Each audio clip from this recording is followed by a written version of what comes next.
Good day sa inyo.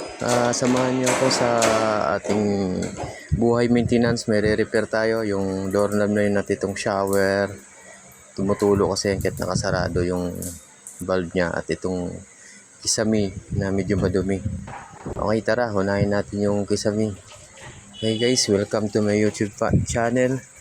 Ito ang ating mga content guys tungkol sa pag-maintenance. So, itong video na to, ang gagawin natin, yun nga, magre-repair tayo ng doorknob at shower at itong kisame. So, bali tatlong klaseng kategory na pagre-repair ngayon ang ating gagawin sa video na to. So, inuna ko yung kisame. Ayan, may pinturahan natin yan kasi madumi. Hindi kaya punasan. So, kailangan talaga pinturahan. So, ayun guys, enjoy lang sa panonood. Please subscribe po sa aking channel. Guys, ang hirap pala magpintura ng kisame. Nakakangalay. Let's go. Okay, tuloy lang tayo guys. May kunting patalastas lang. So ito, malapit na tayo matapos sa pagpipintura sa kisame. Ayan, pakita ko sa inyo yung result. Ayan na.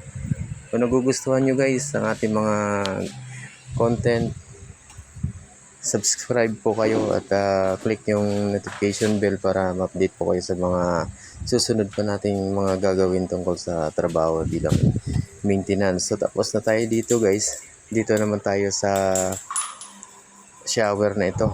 So madali lang ito. Palitan lang natin ng bago kasi luma na yan. Ayan, naka-prepare na yung bago natin na kakabit dyan. So ganun lang siya. Itong buhay maintenance, tagapalit ng gripo, tagapintura, at least sa ating content guys may mga matutunan kayo at malalaman ng mga tricks tulad yan pagkakabit ng gripo. Baka yung iba hindi pa alam. So simple lang yan, ganyan lang, plug and play lang.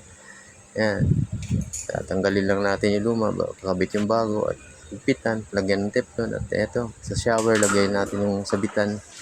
Okay na yan siya. Sabit natin. Ayun. Ganun lang siya kadali guys. Pero yung iba dyan na hindi alam, kahit pa paano may matutunan kayo dito sa channel na ito. So ayun guys, sinesting natin. Ayos naman siya. Tumutulo.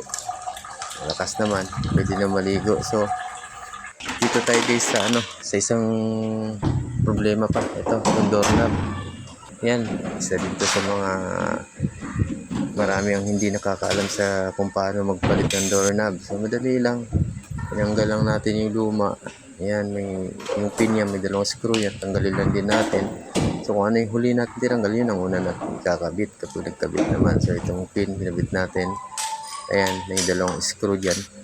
As may pin nga pala yan guys na susundutin para makalas yung isang pulo ng doorknob na yun. So ayun, kabit natin sa taas.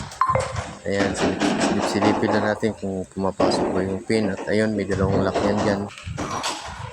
Taas tsaka baba. Kabit lang natin, balik natin yung lock. At salpak natin yung ulo ng doorknob. Ayan, ganun lang siya. Nasalpak lang yan. Pag nasalpak may lock yan dun. Ayan, ilaglag na. Okay na. Ayan, testing na natin kung gumagana. Okay.